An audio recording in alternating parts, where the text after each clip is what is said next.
Inquiry अभी है, on है।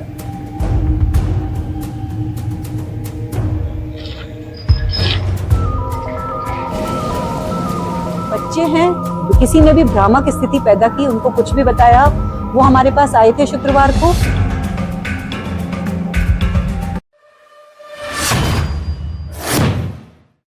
रामस्वरूप मेमोरियल यूनिवर्सिटी इस वक्त खासा सुर्खियों में है, क्योंकि कल की तारीख में यहाँ पर अखिल भारतीय विद्यार्थी परिषद के कार्यकर्ताओं पर पुलिसिया कहर टूटा है।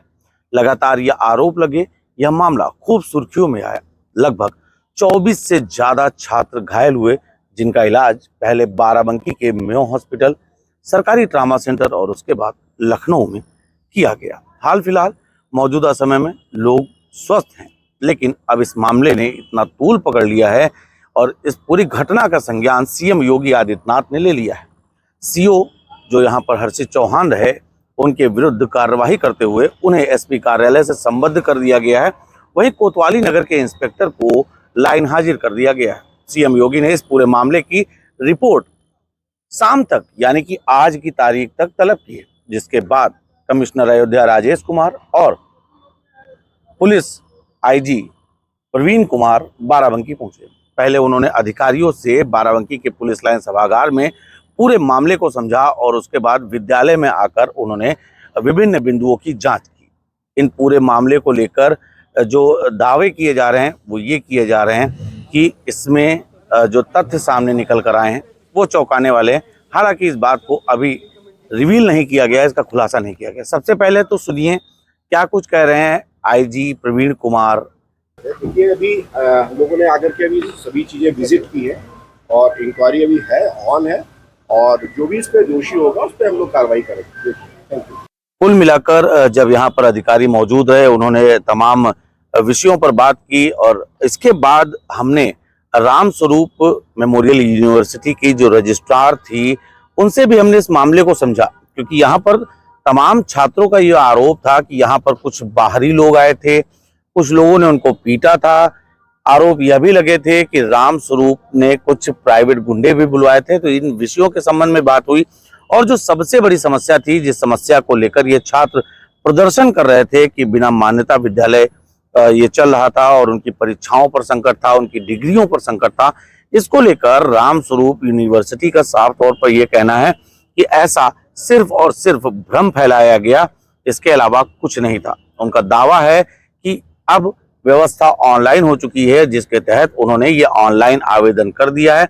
उनके विद्यालय की एक टीम लगातार बीसीआई के साथ संपर्क में है और उनका कहना है कि ऐसा कोई भी बात नहीं है जो छात्रों के हित में ना हो। सर, हमारी यूनिवर्सिटी में लॉ इंस्टीट्यूट, लॉ विभाग, न्याय विभाग 2013 से अप्रूव्ड है और उसके बाद जो हमारा ये जो प्रोसेस है, ये रिन्यूअल का प्रोसेस है जो हर साल होता है। और इसमें भी जब तक ऑफलाइन सबमिशन होती थी एप्लीकेशन, वो भी हमारा सारा अप्रूव्ड है। और जब ऑनलाइन हुआ है, ऑनलाइन में भी अप टू फीस सबमिशन सब कुछ हमारा अप्रूव्ड है। सिंस 2023-24 का हमारा ऑफलाइन एप्लीकेशन गई हुई है, 24, 25, 25, 26 के लिए हमारी ऑनलाइन एप्लीकेशन सबमिटेड है। Only the problem is BCI की तरफ से लंबित है। इसके लिए ये मुझे लगता है कि this is the unsaid code of conduct, that is the normal practice कि अगर कहीं किसी विश्वविद्यालय के कागज सारे पूरे हैं, फीस भी सबमिटेड है, तो पहले उन पे फोकस किया जाता है किसी भी डिपार्टमेंट में कि जहां का अगर कोई फीस नहीं आई है, कोई डॉक्यूमेंट बचा हुआ है, तो देखिए बच्चों के भविष्य का सवाल है, तो वो पहले उन कॉलेजेस पे फोकस करते हैं जिनका कोई डॉक्यूमेंट नहीं आया है, क्योंकि अगर डॉक्यूमेंट नहीं आया है तो वाकई उनकी जो मान्यता है वो खतरे में है। हमारी मान्यता खतरे में नहीं है क्योंकि हमारे सारे डॉक्यूमेंट सही सबमिटेड है, हमारी अगले 2 साल तक की रिन्यूअल फीस सबमिटेड है। तो सीधी सी बात है, कोई भी सरकारी विभाग बच्चों के भविष्य को देखते हुए पहले उन डिपार्टमेंट, उन कॉलेजेस पर, उन यूनिवर्सिटीज में फोकस करता है जिनमें कहीं कोई विसंगति है। तो शायद इसी वजह से ऐसा हुआ है कि क्योंकि हमारी हर चीज सबमिटेड है, 2027 तक की रिन्यूअल फीस सबमिटेड है, तो इस वजह से रिन्यूअल का लेटर नहीं आया। लेकिन हमारे बच्चे, आज भी उनका एग्जाम हो रहा है, अभी मई 2025 में एलएलबी के जो 3 साल का कोर्स है वो पूरा करके गए हैं। उसके अलावा जितने भी बच्चे हैं, जितने एक्टिव बच्चे हैं, सबका एग्जाम हुआ है और उनको डिग्री मिल रही है। ये विवाद कैसे उठाई, कैसे विवाद? सर देखिए, बच्चे हैं, किसी ने भी भ्रामक स्थिति पैदा की, उनको कुछ भी बताया। वो हमारे पास आए थे शुक्रवार को, हमारे ही बच्चे आए थे उस दिन, हमने उन्हें पूरा सारे डॉक्यूमेंट्स दिखा दिए थे।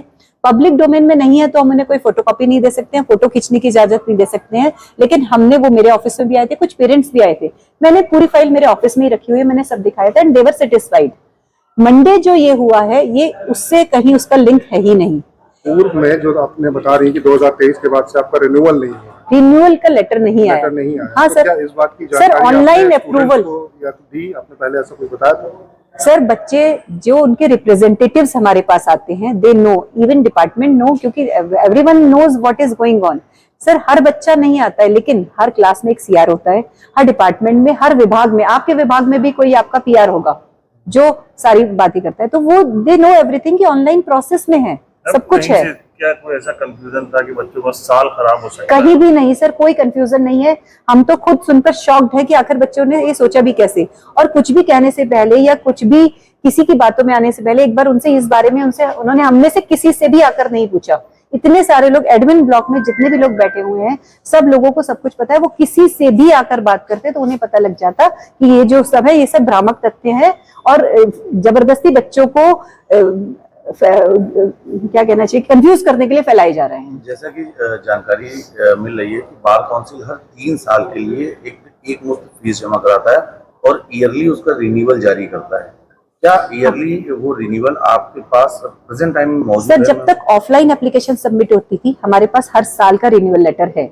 जब से ऑनलाइन सबमिट हुई है वो ऑनलाइन हमें वहां ग्रीन दिखाता है, लेकिन हाँ जो ऑनलाइन हमें दिखा रहा है, लेकिन उसके बाद वहां से कोई लेटर नहीं आया। उसके लिए हमारे यहाँ से टीम हर 6 महीने पे बीसीआई विजिट करती है। लास्ट वीक मैंने खुद विजिट किया था, तब भी उन्होंने कहा कि आप बेकार परेशान हो रही है, लेटर आ जाएगा।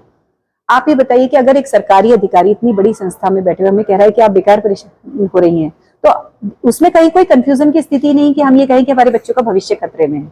और सर 1999 से हमारा ग्रुप इस एजुकेशन के फील्ड से जुड़ा हुआ है, 2012 से हमारी ये यूनिवर्सिटी चल रही है। इस समय 11,000 से ज्यादा बच्चे हमारे यहाँ हैं, 240 बच्चों का इंटेक है लॉ डिपार्टमेंट में। अगर मैं पूरी एक नॉर्मल एक मोटा मोटी बात करूं तो लगभग 800 बच्चे हमारे लॉ इंस्टीट्यूट में हैं। 11,000 से ज्यादा बच्चों के उसमें 800 बच्चों के लिए कुछ भी क्या हम गलत सोचे, क्यों गलत सोचेंगे, और इसके लिए क्यों हम अपनी रेपुटेशन दांव पे लगाएंगे, जिसकी वजह से किन्हीं भी अराजक तत्वों ने जो भी ये भ्रामक स्थितियां हमारे बच्चों के लिए पैदा की हैं वो बहुत गलत किया है। बच्चे हमारे हैं, कल भी हमने बच्चों से बात की थी, वो दे अंडरस्टैंड एवरीथिंग। क्या लगता है कि इतनी बड़ी सरकारी अकर्मण्यता की वजह से इतना बड़ा र्यूमर फैला? बिल्कुल सर, बिल्कुल एक भ्रामक तथ्य फैलाया गया है हमारी यूनिवर्सिटी के खिलाफ, हमारे ग्रुप के खिलाफ। बहरहाल यह मामला लगातार तूल पकड़ रहा है। विभिन्न विषयों के संबंध में जब रजिस्ट्रार से सवाल पूछे गए तो उन्होंने इसका न सिर्फ जवाब दिया बल्कि यह बताया कि छात्रों के हित में लगातार फैसले लिए गए। लेकिन एक बड़ी बात ये सामने निकल कर आई है कि यहाँ का प्रशासन, विश्वविद्यालय प्रशासन साफ तौर पर यह कह रहा है कि वह कुछ लोगों के ऊपर मुकदमा दर्ज कराएगा, और वो ऐसे लोग हैं जो एक बड़ा आरोप है। उनका कहना है कि रामस्वरूप मेमोरियल यूनिवर्सिटी की सिमिलर ड्रेस पहने हुए कुछ ऐसे लोग थे, कुछ ऐसे अनवांटेड पीपल थे जो यहाँ पर पहुंचे थे और इस उत्पात को उन्होंने मचाया। उनका साफ तौर पर कहना है कि वो उनके विद्यालय के बच्चे नहीं थे। विश्वविद्यालय प्रशासन ने जो भी लोग बाहर से आए हुए थे उनको हमारे प्रशासन ने पूरा सपोर्ट किया। मैं, हमारे वाइस चांसलर, हमारे DSW, all senior authorities, dean, directors of different institutes. हमारी यूनिवर्सिटी में 12 स्कूल है, 12 इंस्टीट्यूट, जिसमें 2 फार्मेसी है, एग्रीकल्चर भी है, इंजीनियरिंग भी है, हमारा मैनेजमेंट, इकोनॉमिक्स एंड कॉमर्स भी है। सारे जितने भी जिनके डायरेक्टर्स हैं सब लोग गेट पे खड़े हुए थे कि आप बताइए आप क्या कहेंगे, क्या चाहते हैं। उन्होंने कहा एक एफिडेविट दीजिए। इमीडिएट जो उन्होंने लैंग्वेज बताई थी हमने वही लैंग्वेज बनाकर उनको एफिडेविट भी दिया। वो लेके गए हैं ओरिजिनल, वो लेके गए हैं वो एफिडेविट।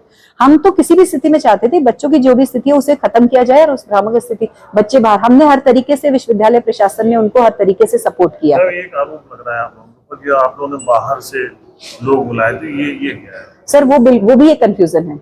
4 बजे जब छुट्टी का टाइम था, देखिए अभी फर्स्ट ईयर शुरू हो रहा है, बहुत सारे पेरेंट्स, स्पेशली लड़कियों के मामले में पेरेंट्स बच्चों को लेने आते हैं, क्योंकि जब तक बच्चे सेटल नहीं हो जाते एक रास्ता उन्हें नहीं पता लग जाता है। तो वो पेरेंट्स आए होते हैं, तो उन लोगों ने उनसे रिक्वेस्ट की कि प्लीज कम से कम पैदल आने वालों के लिए छोटा गेट खुलवा दीजिए। तो वो लोग किसी का सुन नहीं रहे थे, कोई बहस नहीं थी लेकिन सुन नहीं रहे थे। तो उसमें थोड़ा सा उन्होंने कहा भाई बच्चों का मामला है, देर हो जाएगी।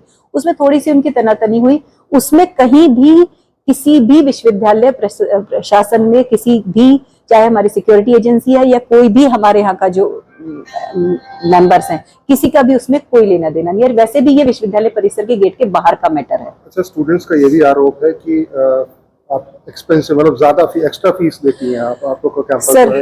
रजिस्ट्रेशन भी अगर हुआ है, अगर नहीं समझ में आ पाया तो उसका भी जहाँ 100 होता है वहाँ 5000 लिया जाता है। सर बिल्कुल भ्रामक, ये भी बिल्कुल भ्रामक है। हर बार हमारा सर बिल्कुल, मैं आपको वही बता रही हूँ, मैं आपको बता रही हूँ। इस बार हमारे यहाँ सॉफ्टवेयर अपडेट हो रहा था। देखिए आजकल हर चीज ऑनलाइन, डिजिटल टेक्नोलॉजी का जमाना है। उसमें जैसे ही हमें लिस्ट निकल कर आई, क्या होता है कि वो लिस्ट हर बच्चे को अपने ऑनलाइन पोर्टल पे दिखाई देती है। जैसे ही वो लिस्ट निकल कर आई, हमें पता चला कि ये सॉफ्टवेयर अपडेशन की वजह से कुछ प्रॉब्लम हो रही है। इमीडिएटली हमने उसको होल्ड किया और उसको मैनुअल अपडेट करके हमने अपना इवन इंटरनल टेस्ट भी एक दिन डिले किया, क्योंकि इंटरनल टेस्ट में आपको भी मालूम है यूजीसी एआईसीटी एक्ट के हिसाब से 75% अटेंडेंस मैंडेटरी है। हमें लगा कि अटेंडेंस की वजह से, क्योंकि ईआरपी पूरा हमारा अपडेट हो रहा था, तो किसी भी बच्चे को कोई भी नुकसान नहीं होना चाहिए, उनका कुछ भी भविष्य कहीं भी उन्हें नहीं। देखिए एक भी टेस्ट नहीं दिया तो समझिए उसका सीजीपीए डाउन चला जाएगा, परसेंटेज डाउन चली जाएगी। इस वजह से हमने उसको टेस्ट को भी एक दिन डिले किया, मैन्युअली पूरा करेक्ट किया और दिया। इसलिए ये भी बच्चों के लिए सिर्फ कंफ्यूजन की स्थिति है। हमने उन्हें, मेरे पास जितने बच्चे हैं मैंने सबको बताया कि बेटा सॉफ्टवेयर अपडेट हो रहा है और हम मैन्युअली हमने इसको करेक्ट किया है, क्योंकि पूरा मैनुअल लिंक्ड है। अब हर बच्चे को उसके अपने ईआरपी आईडी पे उसकी फीस दिखाई देती है या उसकी अटेंडेंस दिखाई देती है, तो बच्चे को लगा कि ये क्या आ गया। लेकिन इमीडिएटली अगले दिन हमने उसको मैन्युअली, क्योंकि सॉफ्टवेयर जब मशीन है सर, सिस्टम है, उसको करने में टाइम लगता है। और अब हम जब तक दोबारा उसको नहीं करेंगे, जब तक कि हम एक टेस्ट नहीं ले लेंगे, उसमें एक टेस्ट मोड में डालेंगे, तब हमने उसको मैन्युअली करेक्ट किया और उसको बच्चों के आगे किया। तो ये बच्चों को, उसमें भी हर बच्चे को समझ में आया, हर बच्चे ने टेस्ट दिया जिसकी 75% से ज्यादा अटेंडेंस थी। जिसकी नहीं थी ऑब्वियसली उसको भी हमने रिलैक्सेशन दिया। अगर कोई मेडिकल इश्यूज है, एक बच्चे के पैर में फ्रैक्चर हो गया था शुरू में जुलाई में, उसको हमने एज पर यूजीसी 10,000 पेनल्टी लगाई। कहीं भी नहीं है सर, वही मैंने आपको बताया, सॉफ्टवेयर अपडेट हो रहा था, उसमें प्रॉब्लम आई थी, वो हमने मैनुअली करेक्ट कर दिया था सर। जी, आपके कैंपस में तमाम बच्चे बाहर से आते हैं, आपकी सुविधाओं को देख के आते हैं। जी, आपसे कोऑर्डिनेशन अच्छा बिल्कुल सर। ऐसा क्या हो गया, मतलब आपको नहीं लग रहा कि कहीं आप लोग का सर हमारे बच्चों ने तो किया ही नहीं है सर, ये कहीं कोई गैप नहीं है। टेस्ट में तो बच्चे आपके बैठे थे ना। राइट। अब एक बात बताइए, रामस्वरूप की टी शर्ट सर, अब चले जाइए ये तिवारीगंज वाले आगे मार्केट में जो यूनिफॉर्म की दुकानें हैं, रामस्वरूप की टी शर्ट्स वहां भी मिलती हैं। वो आपके यहाँ के नहीं थे सर, उसमें से केवल 10% बच्चे हमारे यहाँ के थे। ये बच्चे तो बिल्कुल थे, 10% थे केवल। आप मानें कि आपके स्कूल के जो सर उसमें से देखिए, उनका मिसयूज किया जा रहा है। जी बिल्कुल, हम लोग ये कहते हैं कि हमारे यहाँ, it is the matter of copyright. Yes sir, हमारे यहाँ वेंडर, हम जिस भी हम वेंडर से लेते हैं, हम उसको यहीं पर हम स्पेस देते हैं कि आप यहीं बैठिए और यहीं दीजिए। हमारा जो लोगो है वो स्पेसिफाइड है, जो बाहर से मिलता है वो उसमें हमें दिखाई देता है कि डिफरेंस है, कलर में डिफरेंस दिखाई देता है। अभी तक उसको रेक्टिफाई किया? बिल्कुल किया है सर, बिल्कुल यहाँ क्लियर इंस्ट्रक्शंस, बिल्कुल क्लियर इंस्ट्रक्शंस है कि बच्चों को यहीं से लेना है, उसके लिए हम करते हैं। 10% बच्चे थे जी सर, उसमें भी वो बच्चे थे जिनकी अटेंडेंस, देखिए जिसकी अटेंडेंस 75% से कम थी, वो ऑब्वियसली वो इंटरनल टेस्ट नहीं दे पाया। वो तो विरोध में सर, वो तो चाहेगा ना कि बहती गंगा में मैं भी हाथ धो लूं। रामस्वरूप यूनिवर्सिटी खासा चर्चाओं में रही। हमने आपको दिखाया कि छात्रों ने क्या आरोप लगाए, नेताओं ने क्या आरोप लगाया, लेकिन हर खबर का दूसरा हिस्सा होता है कि इस प्रकरण में जिसके ऊपर आरोप लग रहे हैं उनका पक्ष क्या है। हम यहाँ पर पहुंचे, यहाँ पर हमने अधिकारियों से भी बात को समझा। उनका साफ तौर पर कहना है कि जो भी दोषी है वो बचेगा नहीं, लेकिन इसके साथ ही विद्यालय प्रबंधन का भी यह दावा है कि उनके स्तर से किसी भी प्रकार की ना तो त्रुटि की गई, ना गलती की गई, बल्कि कुछ लोगों के द्वारा यह भ्रम फैलाया गया। वास्तविकता क्या है ये तो जांच के बाद पता चलेगा, लेकिन विद्यालय प्रबंधन का दावा है कि यहाँ पर तमाम छात्र नेता बिना किसी पूर्व सूचना के पहुंचे थे। हालांकि यह सारे विषय जांच के हैं, जिस पर प्रशासन जांच कर रहा है, और निश्चित ही हम आशा करते हैं कि ये जांच पूरी तरीके से शुचितापूर्ण होगी और उसके बाद सीएम योगी इस पूरे मामले पर क्या कुछ निर्णय लेते हैं ये देखने वाली बात होगी। बाराबंकी से सहयोगी अनिरुद्ध के साथ मैं नीतीश मिश्रा।